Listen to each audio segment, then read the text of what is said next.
Right, welcome to this part of the show, and as you know, it's called Ordinary People, and as always, we have somebody who's doing extraordinary things in the community, in their life, and changing their lives and other people's lives.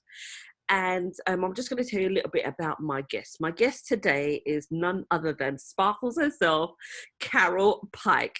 So Carol is a 2-time stroke survivor. Her second stroke left her with no major memories pre-February 2019. Always one to find the silver lining in every cloud, she embraces her new normal.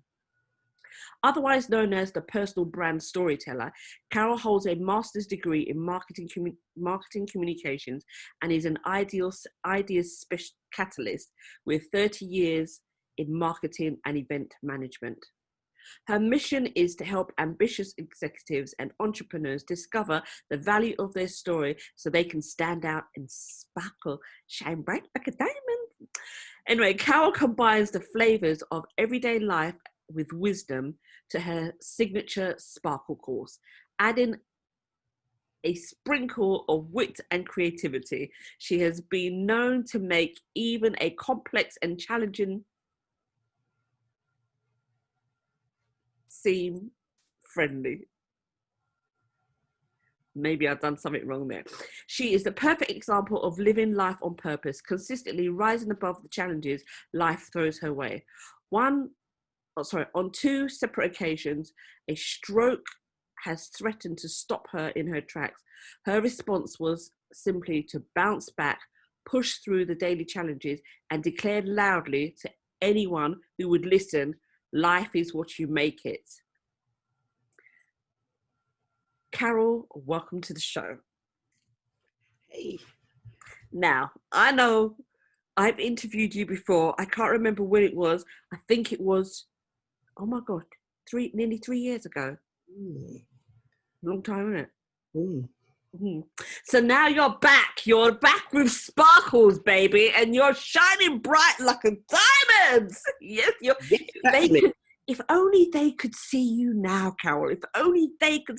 But do you know what I've noticed about you?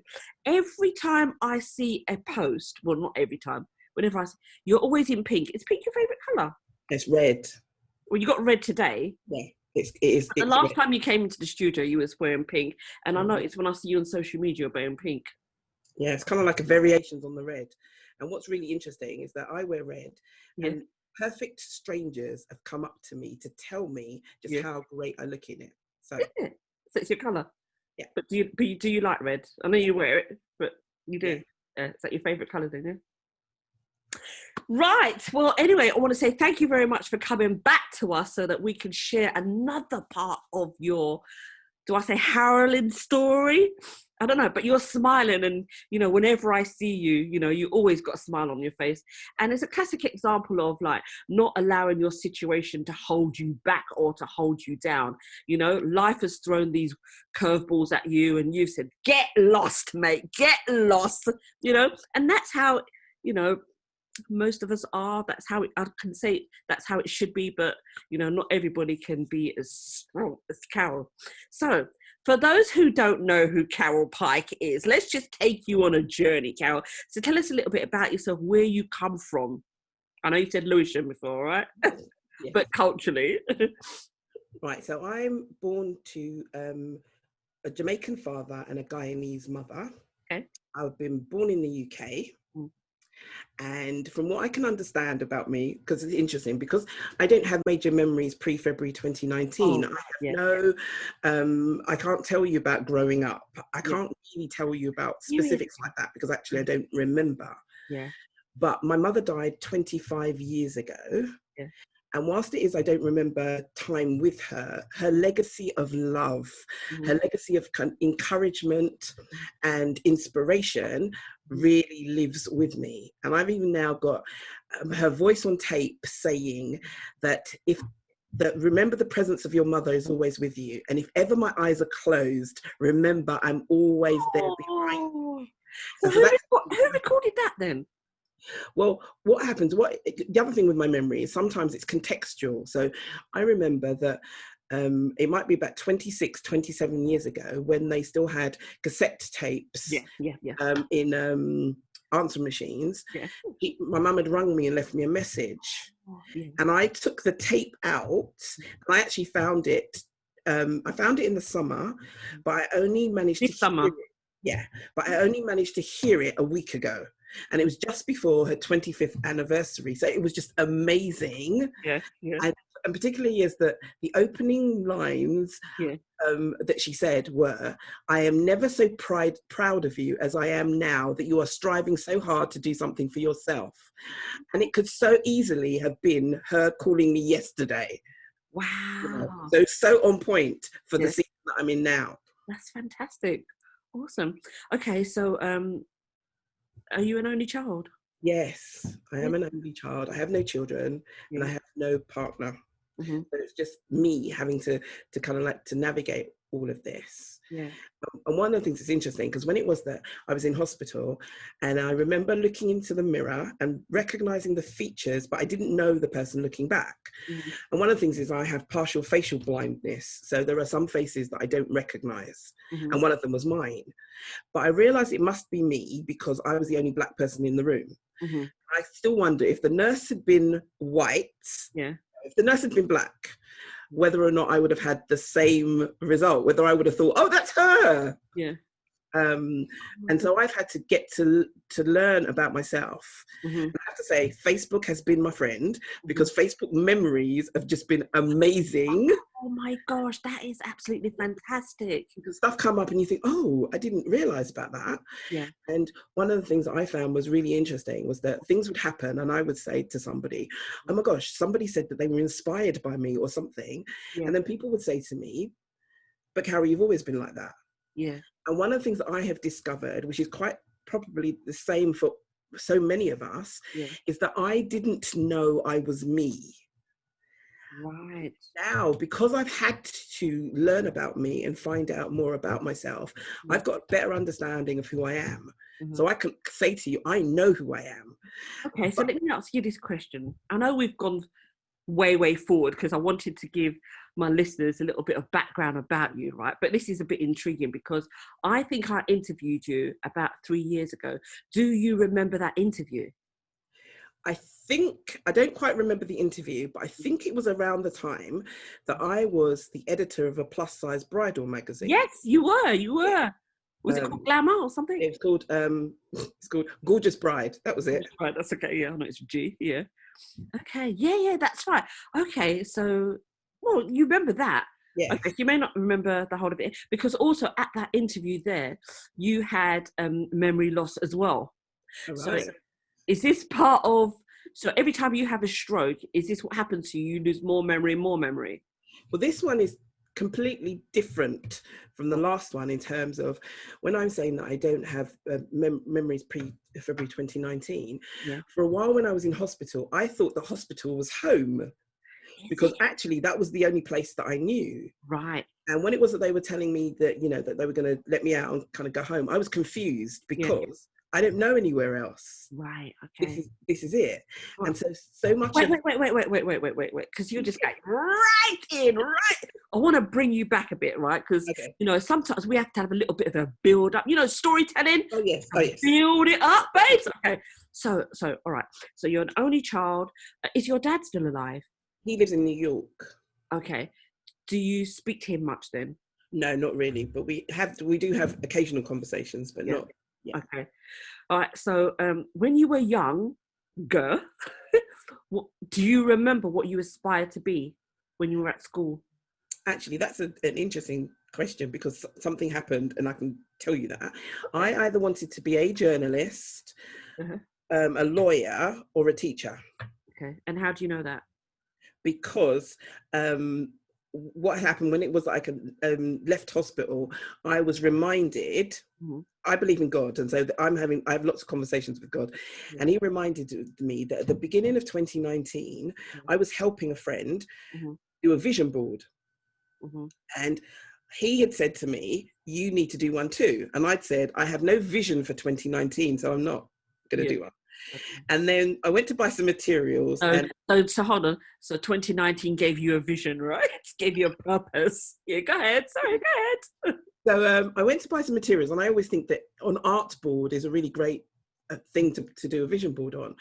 And so I went to buy one for the person that I was going to work with, and they only sold them in packs of 2. So I bought 2. So I thought she would have one and she would have a spare. Okay. Right, so I was sitting there and I talk about the virtues of the vision board. I kind of get her to visualize what it is that she wants.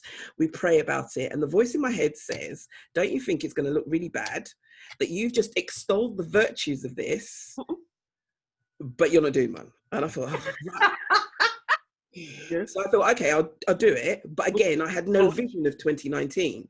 So I thought I would just go through magazines, find words that I liked and stick them on a board. Yeah. I even found a bald black woman, just like me, and I thought, great. And it wasn't because I thought she represented me, it was because she took up lots of space on the board. Yeah. And I've stuck her on there, that's kind of really great. Right. Oh, because you didn't want to find anything else to put on That's there. it. You tried to cheat. Exactly. And then on my way home, I still had some space on the board, and I thought, okay, what did you want to be as a child? And so I answered that question, and I thought, right, what I'm going to do is I'm going to print off the words speak, teach, and write in big letters. Yeah. And then I can add that to the board. I'll show you, although they can't see. Oh, lovely. Very, very big, yes. And what was kind of interesting about that was that when it was like came out of hospital, I saw this and I didn't know what it was. And then I was reminded of that kind of whole situation. Right. And I realized, looked at the board and realized that it had nothing to do with what I wanted to achieve. It was all about who I am. Yeah. Because it talks about transforming lives. On it, I've got, I can't stop smiling, which quite literally is true. It's got spark, it's got faith, it's got, stand out. I mean, all of the elements that actually so make me me. Yeah. And so I thought, oh, wow, which I've now called the personal brand vision board. Yeah. Okay. We're always looking at the things it is that we want to achieve and we put them on vision boards, but we forget about who we need to be in order to achieve those things. Right.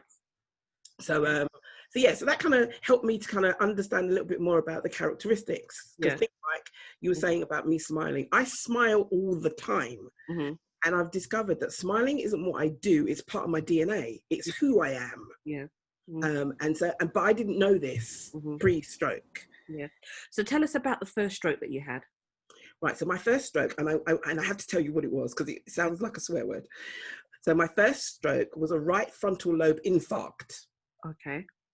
And that always sounds like a swear word. And so essentially that was kind of the right side of your head and left side, if you're wherever it is in the brain, it impacts. It's the other side of the body that it relates to. Right. Okay. So I had kind of left side weakness. Yeah.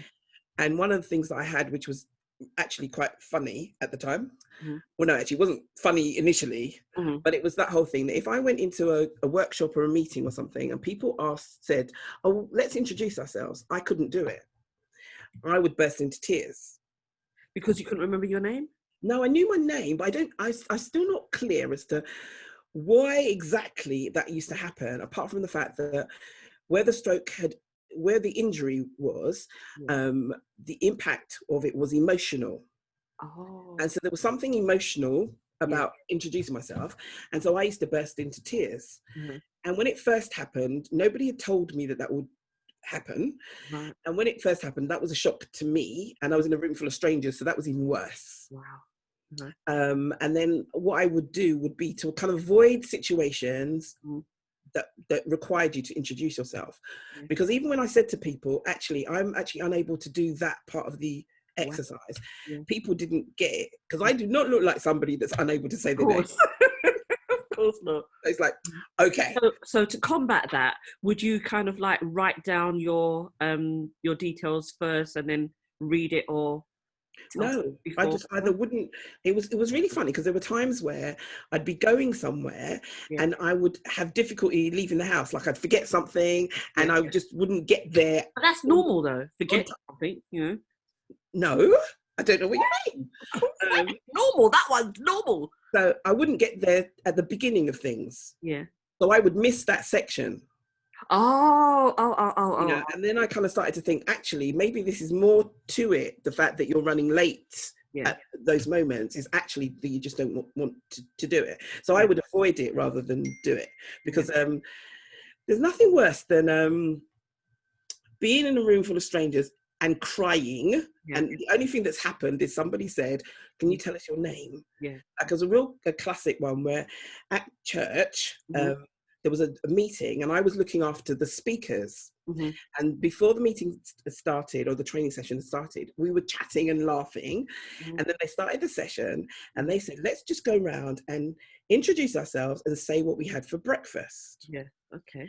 And they started with me. Oh, And I had to say, "I'm really sorry, I'm not able to do this," and leave the room and cry. okay. Okay, so then their whole And this was in a room full of people who you knew, yeah, who you were familiar with. yes. And this is what I needed to do. And then halfway through, when we had a break, they came to me and said they don't understand, because I was unable to say my name and do that whole introduction bit, but I could participate in the whole kind of session and speak out. Yeah. You know, and it's just kind of really hard to explain to people how it is that you're unable to do this, but that you can still kind of the get harder bits you could do. Yeah. So essentially it was that whole thing, and the whole area of processing. And things like I couldn't do motorways, dual carriageways was kind of challenging because there was just lots of stuff to process. Yeah. And I couldn't actually kind of drive in those areas. So you were still allowed to drive then? Yeah, I think I started driving again 9 months after the stroke. Okay. After the first stroke. Okay. And I think that there was lots of other challenges that I had masked over, even from myself, tried to pretend that it didn't exist with the first stroke. Is it? Like what? Kind of processing, because processing is kind of like challenging. And I likened it sometimes to either kind of join the dot puzzle, where I could sometimes see the dots but didn't know how to join them, or sometimes I didn't know what the dots were. Yeah. There was one classic time where I was on a train and I was sitting facing the direction I'd come from, not the direction I was going in. Yeah. And I wanted to face the direction I was going in, but I didn't know how to do it. Oh.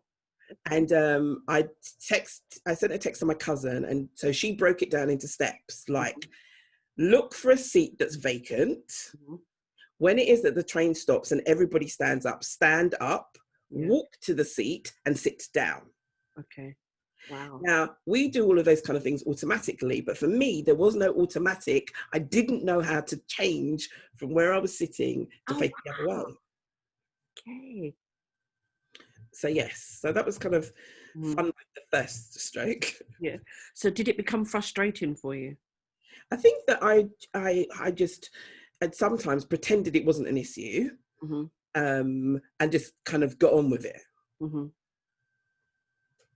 So you didn't become a burden to your family members? No. I just got on with it. Just got on with it. So how long after the first stroke was it that you were able to go back to work? Well, I was, I'm not even sure actually. So I don't know that level of detail. In fact, I'm not really sure what was happening after that. So when you had the first stroke, you said you were driving 9 months afterwards. Yeah. Do you remember how long you were in hospital for? No idea. No. Okay. What I do remember though, is I actually had a car crash. It's kind of some great stuff. So I had a car crash, which was how they discovered the stroke. Because I was probably having some symptoms, but I didn't tell anybody about it. And it was only having the car crash and going to hospital and the policeman thinking I was drunk, that alerted everybody that actually there's something else going on. Yeah. Okay. So tell us about the second one now. Well, I was celebrating 5 years since the first stroke, and I thought I'd have another one. Why don't you? So the second stroke was a right temporal bleed. Okay. And it was kind of interesting because when it was that, things had been marginally different, my death certificate would have been the 28th of February 2019. Blimey. But when it was that the doctor said, "Oh yeah, this is a stroke," I remembered that only 15% of all strokes are bleeds. Okay. So I said to the doctor, "Oh wow, that makes me in the top percentile." And he said, Carol, nobody thinks like that, which probably about sums me up, really. Right, so to our listeners who don't know what the bleed is, can you just explain that to us, please? Yes, there was damage to part of my brain and my brain was bleeding. Okay. So there was blood in my head. Mm-hmm. And the dangers with that is that, obviously, that the more it is that it bleeds, the more it is that it kind of blocks functions, because a stroke is a brain injury. So everybody that thinks that it's physical, no, it is a brain injury, and one of the manifestations is physical. Okay. But it all begins in the brain, and that the brain is actually the engine of the body, because we think of it as the heart. But every function that we have, the brain is operating the mechanics of it all. So for instance, our sight is not, your eyes don't determine your sight, your brain does. Your eyes, you take in images via your eyes, but your brain processes it. Okay. So the fact that I have partial facial blindness. So whilst it is I can see your face, I might have known you for 20 years, but my brain doesn't register that. And I can look at people and think, I have never seen you before in my life. You know, like the first time I saw Beyonce on TV, I knew who she was. I knew that I obviously had seen her before, but I had never seen her before. So if you don't recognize faces, do you recognize voices? No, not necessarily. It's kind of more about, if I don't connect, then actually it doesn't make any sense to me. But because my memory seems to be contextual in places, so when it is that you've said that, you know, that we did the interview kind of then, right, okay, my brain then says, oh yeah, let's open that filing cabinet. Yeah, I remember that bit. But that doesn't always happen. Okay, so not when I first contacted you, but when I contacted you recently to perform this interview, did you recognize my name? I'd seen your name before and I knew that I knew you. Okay, but you didn't remember how you knew me? Yeah. Okay. Wow. So yeah, it's a very interesting position, but I liken it a lot to how it is, I believe, a newborn baby must feel, that you're born into an unfamiliar world. You have to learn how the world works and then how to operate in it. My only challenge is I'm a little bit bigger than a newborn baby. Just a tad. Yeah, so it's kind of, so it's harder because the world doesn't understand. So if I was a baby and said, oh, I didn't understand that, I don't know how to do this, then actually people would understand that. Because you don't have anything visually wrong with you, so everything is all in the brain, all in the mind, all in the brain. So when you're going to meet clients, or if you go into meetings, do you have to foretell them that something is wrong with how you process information? No, I don't actually do that. And I guess kind of particularly the last 9 months, I've been doing stuff behind a screen. And the only time that the stroke thing comes up is if it's useful as an illustration, point for something. Okay.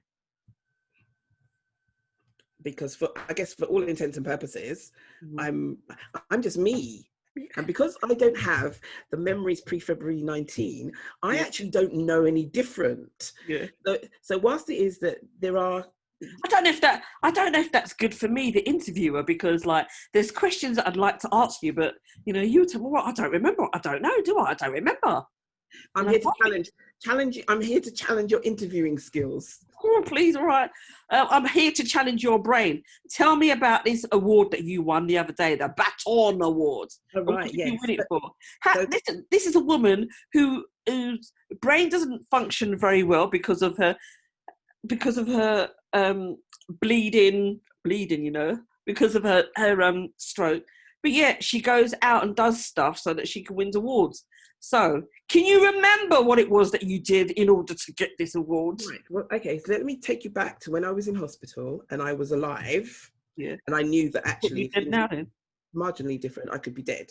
Speaking of my imagination, me seeing you here today. I don't know. How good is your imagination? I decided that the reason I was alive was because I have things to do. Because otherwise, what's the point? She was a busy woman. There you go. And then the whole thing about when it is that you have challenges for all of us in terms of our lives, however it is that is, that you need something to get you out of bed and keep you going. Absolutely. And so for me, it was actually, I'm here to touch, move and inspire people to be the best version of themselves so that they can... Can you just say that again? Touch, move and inspire. That sounds lovely. Is that part of your, what am I trying to say? My brain now. Yeah, is that part of your sparkles? Touch, move and inspire? It's kind of, I think it's always been my mission, actually, that whole thing, that if you could be the best version of you, then you would have a major impact in your world, however big or small that might be. Yeah. And that whole feeling that actually I can help you do that. Because one of the things that I discovered in hospital, and all of this is coming together as to why it is that I've got the award, is that my first booking to speak in 2019, I was in pajamas, in a wheelchair, on a stroke ward, and I'm not really sure whether I'd had a wash yet, but... And the person that booked me to speak had never met me before. So there was nothing, there was no history. So she couldn't say, oh yeah, I know Carol and she has done this and therefore she can. She knew nothing about me. So all she had was how I presented myself, which I'm referring to is in relation to this as your sparkle. That was all it was that she had. In your pajamas? In my pajamas. In my pajamas, in a wheelchair. Yeah, I thought that was fascinating. It is, isn't it? Yeah. I mean, I'm bemused myself. So hold on. So how did this booking come along? Well, what it was is that somebody invited me. They were doing a reading group, and there was myself, a patient, a nurse, and 2 external people. And we did a round table read, and then we just had a free flow conversation. And all 3 of the non-patients all looked at me and said, "You need to be a motivational speaker." Bless. Which I thought was quite funny in the first instance, because you was before. Well, no, that wasn't it, because I didn't know. So I thought that was... You didn't know? No, so it was just a really interesting, random something to me. And thought, oh, okay, all right then. And so what I discovered was that the core essence of who we are actually doesn't change. That core essence that makes you you doesn't go away. It might be underneath layers of life and challenge and problems and obstacles, but the core essence that makes you you doesn't go away, because who she connected with was me. I wasn't trying to impress anybody. I wasn't trying to say, okay, if I say it this way, then maybe people will be encouraged to buy this. No, I was just talking in my pajamas. And it really started to I guess kind of unlock for me that actually, Carol, this stuff is real. Wow, because this happened. And you were in pajamas. You know, I was interviewed on Sky News. I've been on the Victoria Derbyshire show, and it's that whole thing where just connecting and engaging, because even the stroke community refer to me as an inspiration. You know, like people say things like, you encourage me to push harder, to try harder. And I think, well, actually, that's what it is I'm here to do. If my experience and my life can help you to be a better you, then actually all of this is worth it as such. And so the Baton Awards have been going for 3 years, and the category was the Founders Special Award, and it's for against all odds, that you are making an impact in your community against all odds. Yeah, fantastic. Well, congratulations to you, girlfriend. Okay then. So against all odds, she's still with us. Public speaking, sparkling, the whole lot. So tell us a little bit about your course, Sparkle. Sparkle is kind of more than a course. So what happened, because this is me connecting, a workshop. Connecting with my memory, it's actually a whole movement, as it were, and there are workshops, and there is coaching, and there's a range of other things that go with it. But I met Nelson Mandela. I'll go name dropping now. And when I met somewhere, actually, when I met him, what was really impactful for me was that it wasn't what he said, it wasn't what he did, and it wasn't even your knowledge of his story and what it is that he had overcome. Mm. It was just something about him. It was his presence Mm. that you felt it when it was that he showed up. Yeah. And I'm calling that sparkle. Okay. And I've developed a sparkle equation, which Mm. is know who you are, Yeah. understand the value you bring to the table, Yeah. and then show up unapologetically on purpose. And that is your sparkle. And that is quite literally where magic happens. But hold on, S means.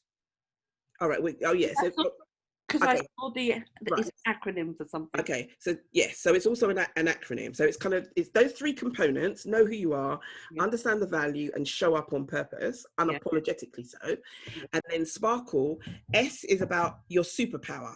Right. That's it. Yeah. It's that kind of whole essence of what makes you you. Mm-hmm. P is passion and your powerful why, because that's the fuel in your engine that keeps you going. Yeah. You know, that whole thing when I was saying that the reason it is I can get up every day, Yeah. even though I'm by myself. I've been in the house for 6 months Yeah. without leaving the house, not even to go outside. Yeah. Is this for coronavirus then? Yeah, by myself is because I've got a reason to get up every day. Yeah. A is about attitude, because our attitude actually determines how it is that we experience life. Your attitude determines your altitude. There you go. And if it is that you, if you went through the alphabet and you gave each letter of attitude a number based on A was 1, attitude is the only word that all of it comes up to 100. So 100% of your life is about your attitude. Wow. R is about resources, because what do you already have in your hand? We spend so much time looking outside for the answers. And I just want to tell you all that the answers are not outside. The answers are inside, and everything from outside should enrich and enhance what it is that you already have. But if you don't know what you've got, you're always searching. Absolutely. Listen, I put out a post I think last week sometime, right? And it said, you were born with everything that you need. Yeah. In there to succeed. Yeah. Yep. That's it.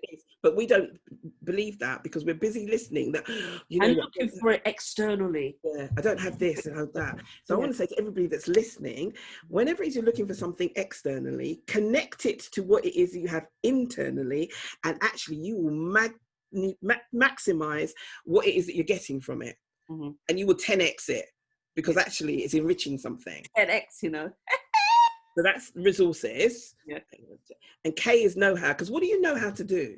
Mm-hmm. Because we often kind of belittle what it is that we know how to do. You know, that you might be a mother, a stay-at-home mum, and you haven't been to work either for years or you've never been to work. Mm-hmm. And you just think, well, actually, I don't know how to do anything. Yeah, you know how to keep a household. You know how to manage things. You know how to balance books. You know how to do things. Yeah. And the things that we know how to do, we can utilize them in other areas of our life. And also there are people that don't know how to do what it is that you know how to do. Exactly, definitely. But you need to acknowledge that. Mm-hmm. So, and then L is about leadership. Yeah. But it's about thought leadership. Yeah. Because everything begins first with a thought. Up there. Yeah. So A, in terms of how are you leading yourself with your thoughts, but also how do you think about a particular thing or a particular area or a particular something that's different from somebody else's thinking? How can you use that to impact your world? Yeah. And then E is about experiences. Our journey through life is littered with experiences. And in those experiences, that there are a skill set, there is strategies, there is a toolkit that we've acquired.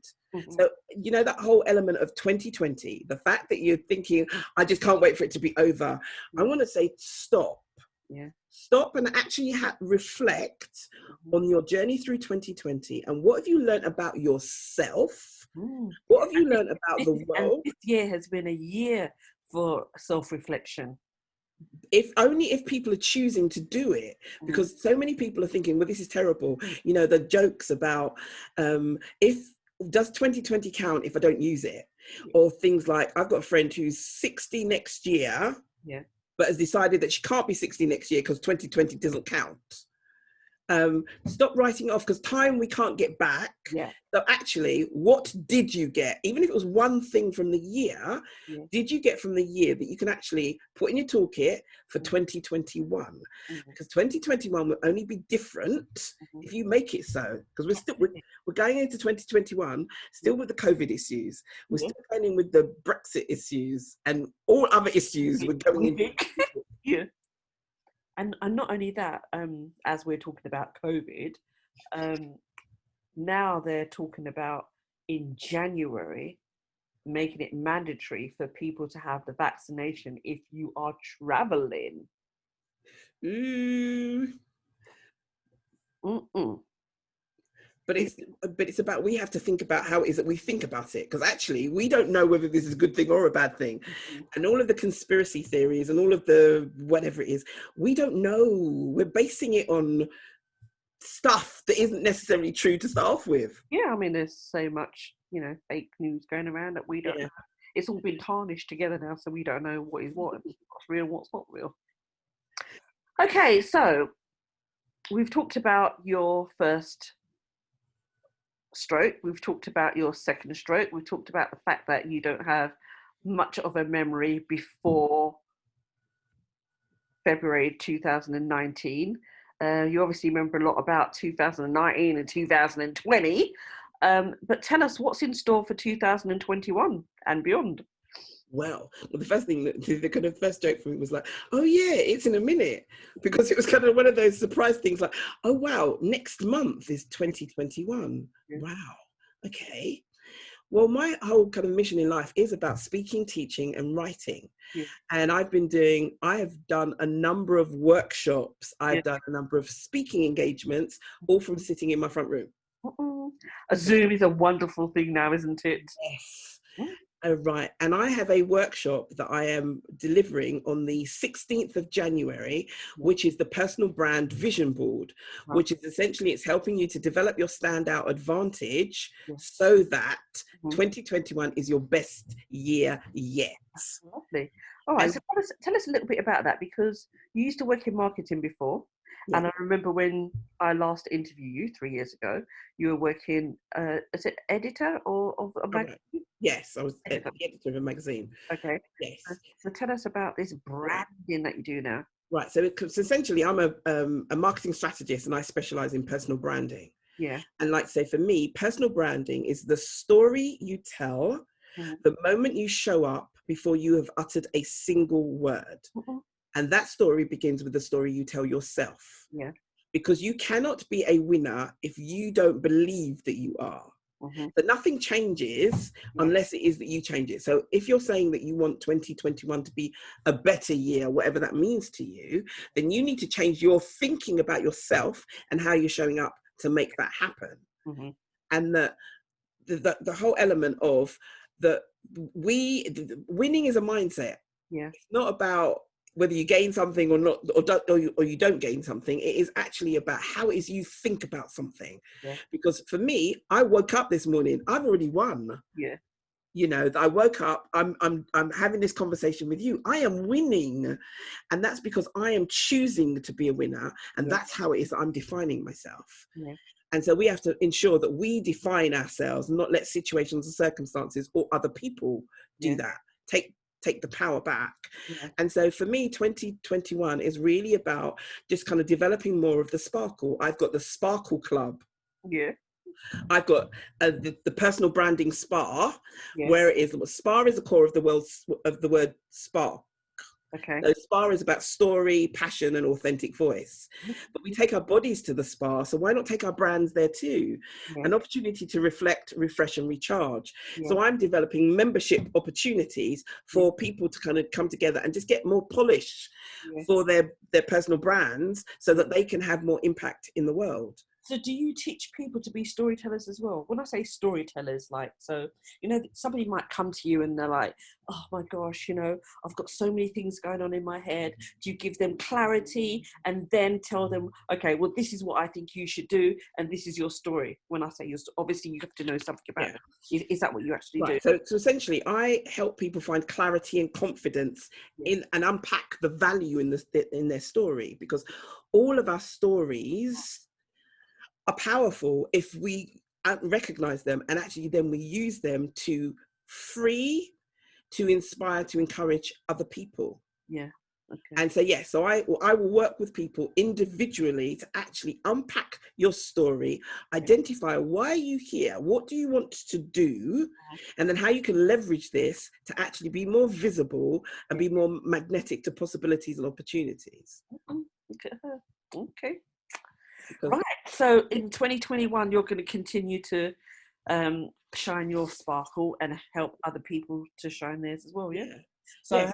any workshops coming up or? Yes. So it's the 16th of January. Oh It's yeah. 10 till 4. Yeah. It's kind of a whole day, and it's via Zoom. Yeah. And it's looking at unpacking your personal brand vision board, which is looking at your strengths, looking at your values, looking at the core essence that actually make you you, and creating a visual affirmation. Yeah. So that actually you can look at it and think, do you know what? Yes, I can. Yeah. Yeah.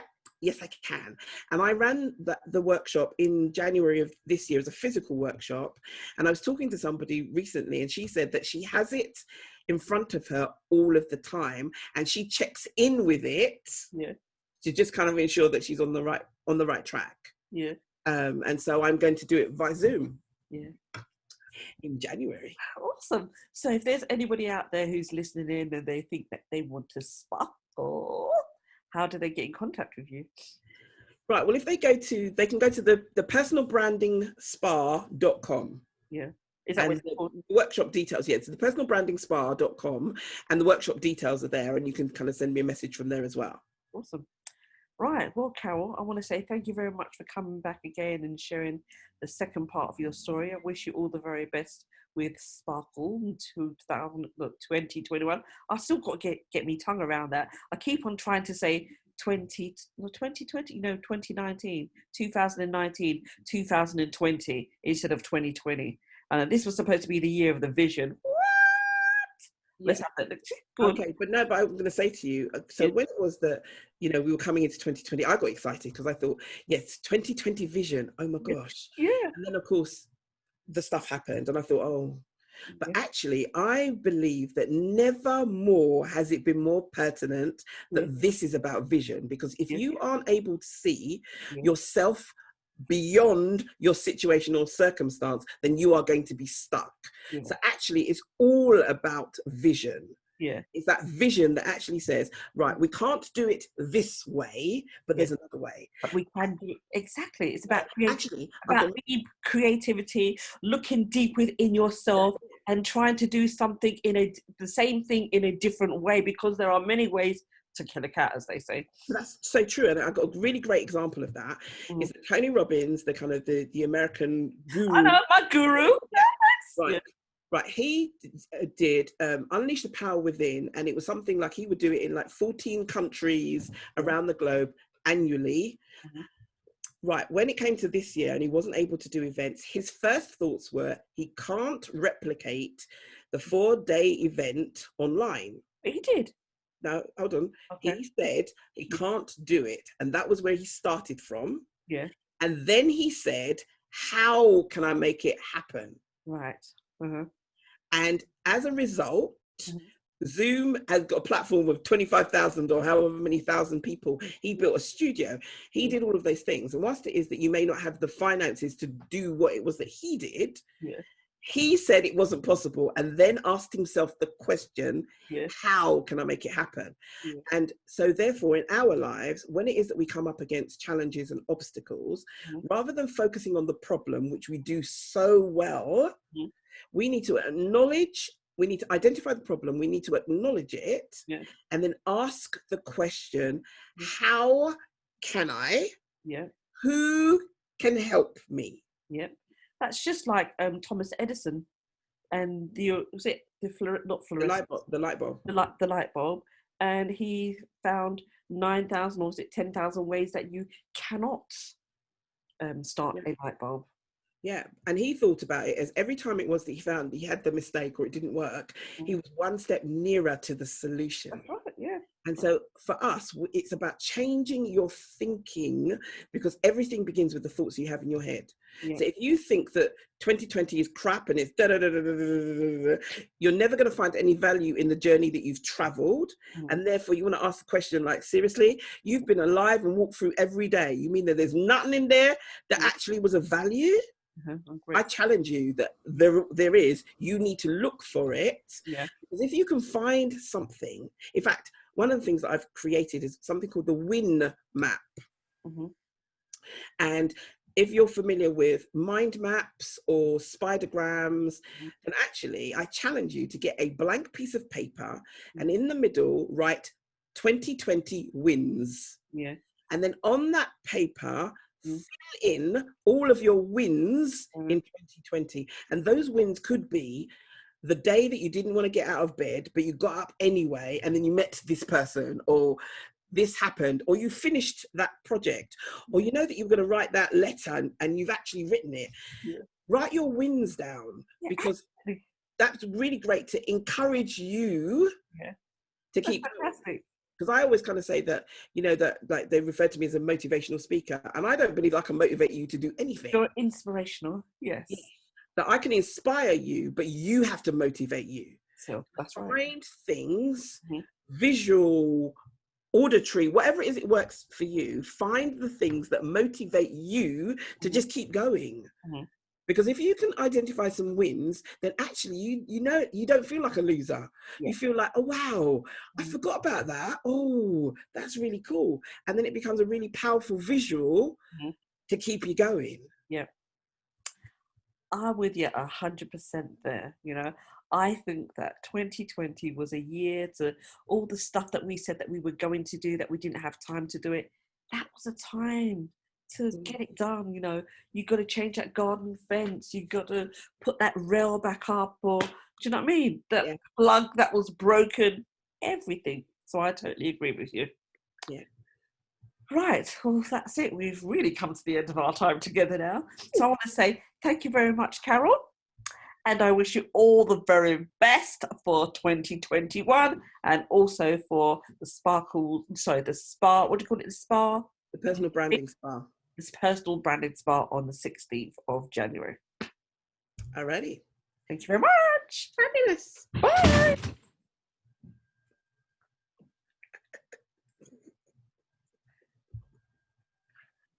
You just drop something.